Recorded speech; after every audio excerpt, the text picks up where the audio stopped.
हम पहले ये सीख चुके हैं कि अगर हमने एक वर्डप्रेस की वेबसाइट किसी एक लोकेशन से दूसरी लोकेशन पे माइग्रेट करनी है तो उसको हम डिफरेंट प्लगइन्स की मदद से कैसे करेंगे। लेकिन कभी-कभी आप किसी ऐसी सिचुएशन में भी फंस सकते हैं जहां पे आपका कोई भी माइग्रेशन का प्लगइन जो है वो काम नहीं कर रहा फॉर एनी रीज़न। तो वहाँ पे अब आप क्या करेंगे कि आपने वेबसाइट भी माइग्रेट करनी है लेकिन कोई भी प्लगइन जो है वो काम नहीं कर रहा।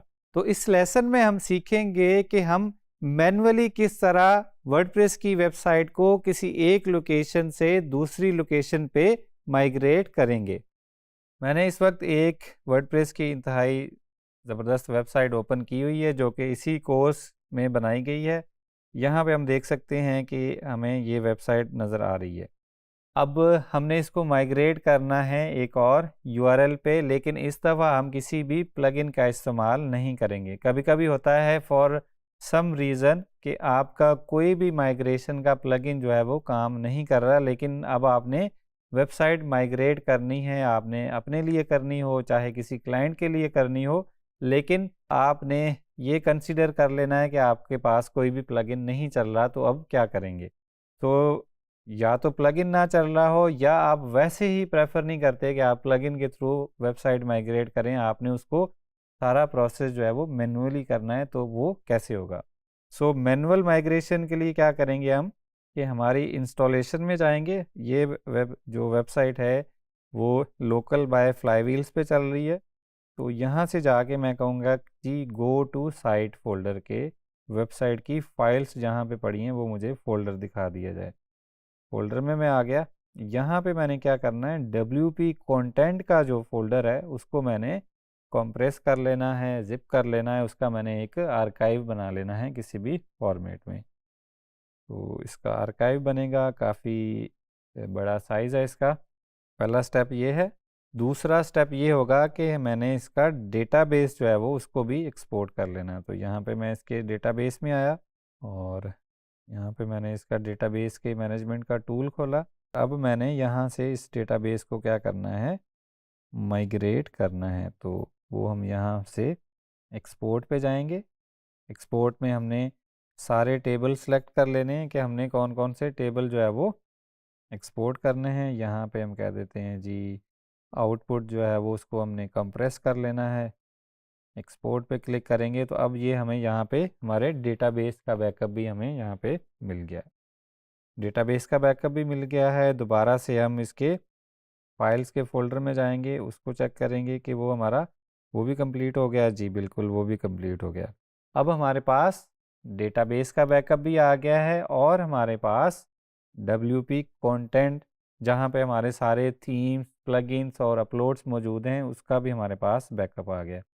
अब हमने इसको जिस यूआरएल पे मूव करना है, चाहे वो आपका लोकल पे भी हो सकता है और वो आपका किसी सर्वर पे भी हो सकता है। तो आपने इसको जहाँ पे अब माइग्रेट करना है उसकी फाइल्स को वहाँ ले जाना है। फॉर एग्जांपल मैं इसको कहता हूँ कि मैंने इसको अभी जो डेमो वाला इंपोर्ट किया था ऑटोमेटिकली, उसी साइट को दोबारा से यूज़ करूँगा और इसको यहाँ पे इंपोर्ट करूँगा। तो इसके लिए मैं क्या करूँगा, दोबारा से इस फोल्डर में जाऊँगा जहाँ पे अब मेरा डेमो वाली वेबसाइट जो है वो इंस्टॉल्ड है। डेमो का फोल्डर मैंने ओपन किया, यहाँ पे ओल्ड बैकअप और ये सारी चीज़ें नज़र आ रही हैं। तो यहाँ से जो WP कंटेंट की जो ज़िप फाइल है उसको मैं यहाँ से कॉपी कर लूँगा और उसको यहाँ पे जो जहाँ पे हमने अब माइग्रेट करना है, जो न्यू लोकेशन है हमारी, वहाँ पे ले आऊँगा। तो एक बैकअप इसका मैंने पहले बना लिया था, इसको मैं अब मूव टू बिन कर दूँगा और ये हमारे पास यहाँ पे बैकअप आ गया है। अब चूँकि हम मैनुअल माइग्रेशन कर रहे हैं तो इसको हम अब एक्सट्रैक्ट भी जो है वो मैनुअली करेंगे। तो यहाँ पे हम इसको एक्सट्रैक्ट कर लेंगे। तो अब इसमें थोड़ा सा टाइम लगेगा और हमें यहाँ पे इसकी जो फाइल्स हैं वो हमें यहाँ पे एक्सट्रैक्ट होके मिल जाएंगी। WP कंटेंट का फोल्डर तो हमारे पास आ गया।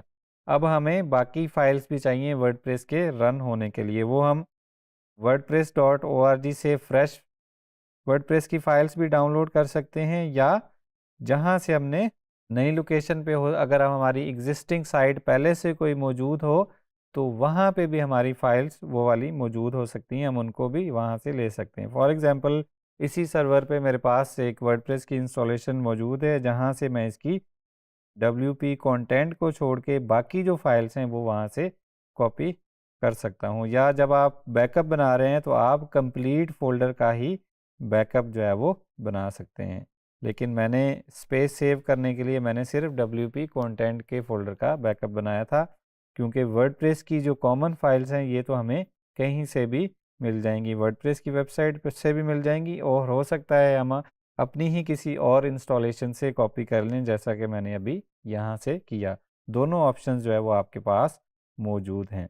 अब मैंने क्या करना है कि wp-config.php की फ़ाइल जो है उसको मैंने कोड एडिटर में ओपन कर लेना है। अब मैंने यहाँ पे डेटाबेस की जो है वो डिटेल्स चेंज करनी है। फॉर एग्जांपल मैं कर देता हूँ, यहाँ पे मेरे पास डेटाबेस का सर्वर का नेम है लोकल होस्ट। पहले लोकल इसलिए था कि ये लोकल बाय फ्लाई व्हील्स पे रन हो रहा था, लेकिन अब मैंने इसको मैम पे चलाना है। सो डेटाबेस यूज़र रूट ही रहेगा, डेटाबेस पासवर्ड रूट ही रहेगा, क्योंकि ये मैं मैम्प लोकल पे काम कर रहा हूँ मैकबुक पे, तो ये दोनों पास डेटाबेस का यूज़र बाय डिफ़ॉल्ट जो होता है और पासवर्ड जो होता है वो भी रूट होता है। लेकिन जब आप इसको होस्टिंग पे अपलोड करने जाएंगे तो डेटाबेस का यूज़र और पासवर्ड आपने वो यूज़ करना है जो आपने डेटाबेस क्रिएट करते वक्त बनाया था। कॉन्फ़िग की फ़ाइल को हमने कोड एडिटर में ओपन कर लिया है। सबसे पहले यहाँ पे डेटाबेस का नेम देंगे जिसको हमने इस साइट के लिए यूज़ करना है। तो डेटाबेस हम एग्जिस्टिंग भी यूज़ कर सकते हैं और नया भी बना सकते हैं। डेटाबेस नया बनाने के लिए मैम्प का जो है वो मैं टूल्स को ओपन करूँगा, PHP मायएडमिन को ओपन करूँगा, यहाँ से मैं एक न्यू डेटाबेस बना लूँगा। फॉर एग्जांपल न्यू डीबी यहाँ पे हमारे पास आ गया।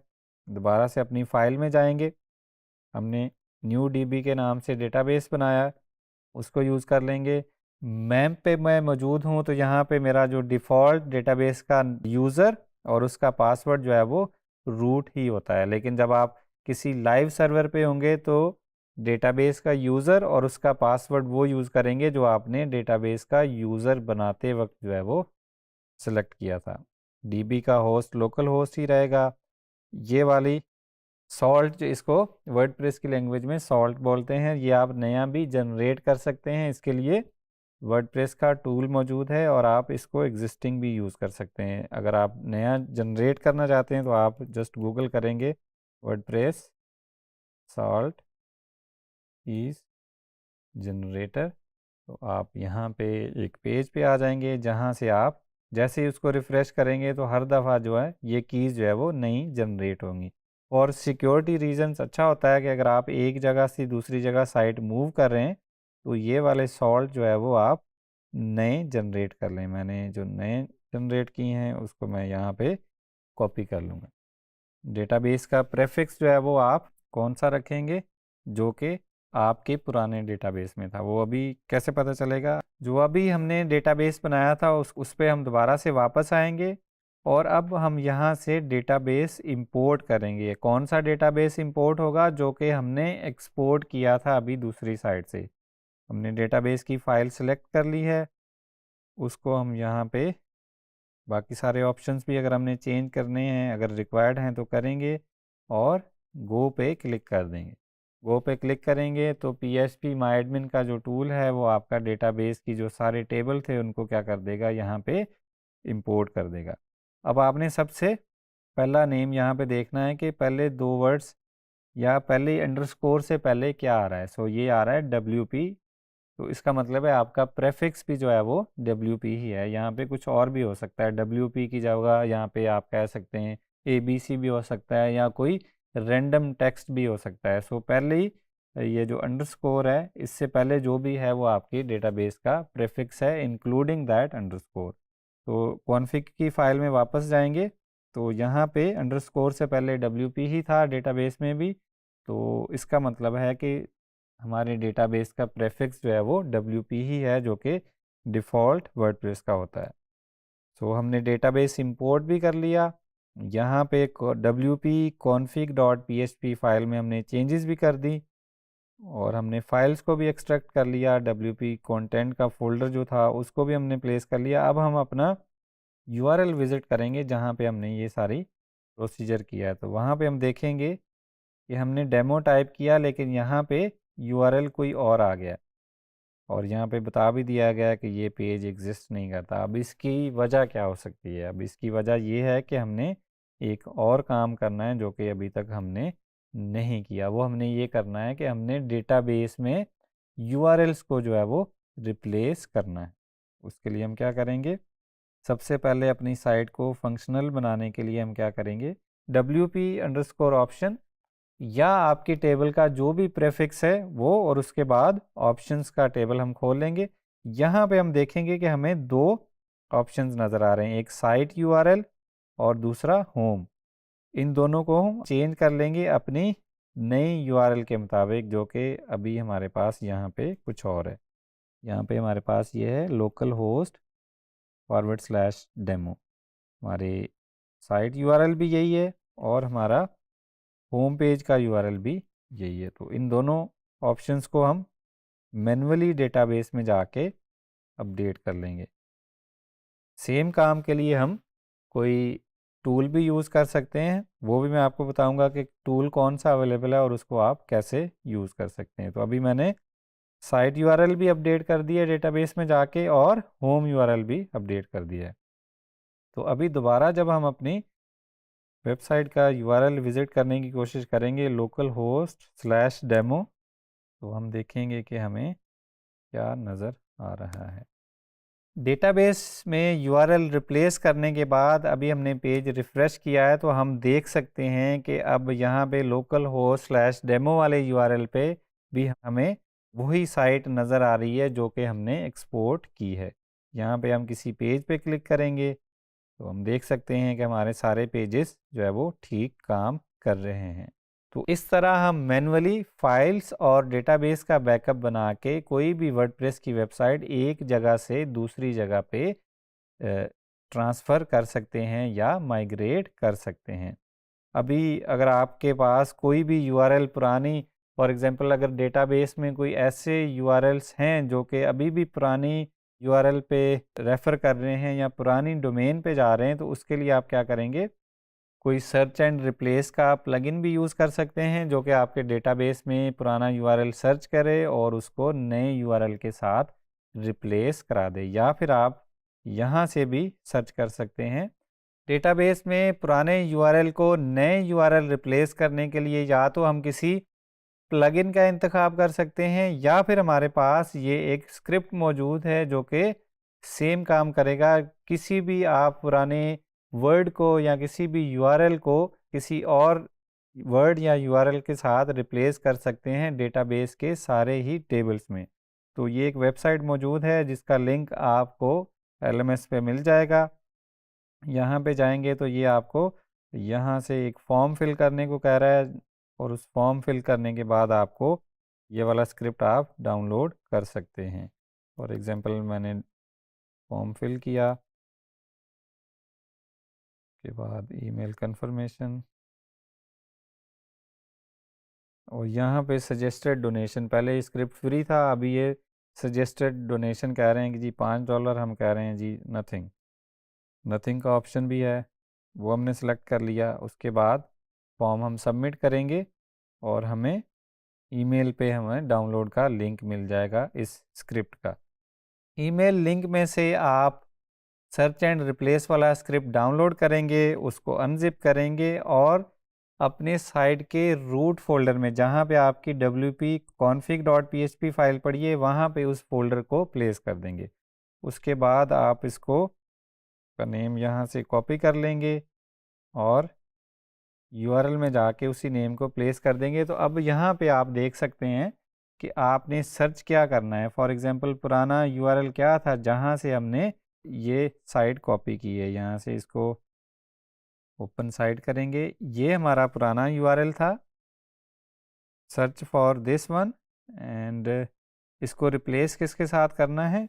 नए URL के साथ जो कि ये है।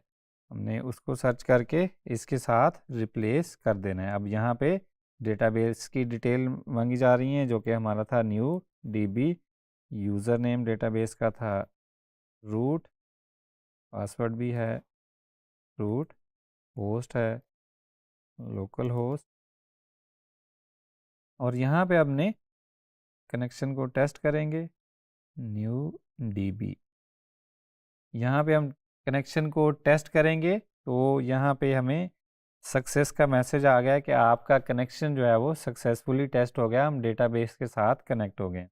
अब यहाँ पे हम ऑप्शन का इंतखाब करेंगे कि सारे ही टेबल्स में जो है वो हमने ये सर्च एंड रिप्लेस करना है। तो यहाँ पे हम पहले टेस्ट रन भी करके देख सकते हैं।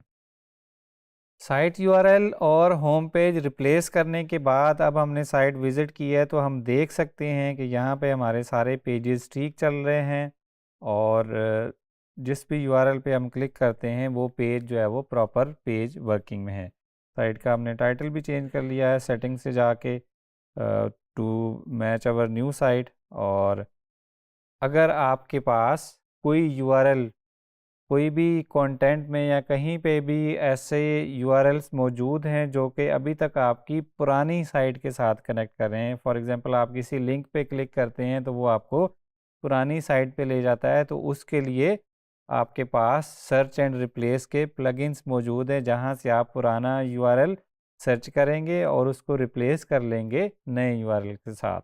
उसके लिए एक जो मोस्ट कॉमनली यूज प्लगइन है वो है बेटर सर्च एंड रिप्लेस के नाम से। आप प्लगइन इंस्टॉल करेंगे और उसके बाद पुराना यूआरएल ऐड करेंगे जो कि आपने सर्च करना है, और नया यूआरएल भी दे देंगे जिसके साथ उसको रिप्लेस करना है, जस्ट लाइक आप किसी भी वर्ड के डॉक्यूमेंट में सर्च एंड रिप्लेस करते हैं। सो उसकी मदद से अगर आपकी माइग्रेशन के बाद नई यूआरएल पे कोई रेफरेंस हैं पुरानी साइट के, तो वो आप इस तरह जो है वो उनको सर्च एंड रिप्लेस कर सकते हैं। सो ये था how you can migrate a site manually, जिसमें आप स्टेप 1 में क्या करेंगे, अपनी फाइल्स का बैकअप बनाएंगे। आप सिर्फ WP कंटेंट के फोल्डर का भी बैकअप बना सकते हैं और कंप्लीट साइट का भी बैकअप बना सकते हैं। उसके बाद आप डेटाबेस का बैकअप बनाएंगे। डेटाबेस के बैकअप बनाने के बाद आप दोनों नई साइट पे जाएंगे जहाँ पे आपने उसको इंपोर्ट करना है, वहाँ पे आप साइट की फाइल्स को अनजिप करेंगे, उसके बाद डेटाबेस को इंपोर्ट करेंगे। उसके बाद आप wp-config.php की जो फाइल है वहाँ पे आप नए डेटाबेस की क्रेडेंशियल्स ऐड करेंगे, और उसके साथ साथ अगर आपने नया सॉल्ट जनरेट करना है तो वो भी ऐड करके वहाँ पे प्लेस करेंगे। और फिर WP_options या आपकी DB का जो भी प्रेफिक्स है वो _options के नाम का टेबल सर्च करेंगे, और वहाँ पे जाके आप साइट यूआरएल और होम यूआरएल को नए यूआरएल के साथ रिप्लेस कर देंगे, तो आपकी जो मैनुअल माइग्रेशन है इस तरह वो कंप्लीट हो जाएगी।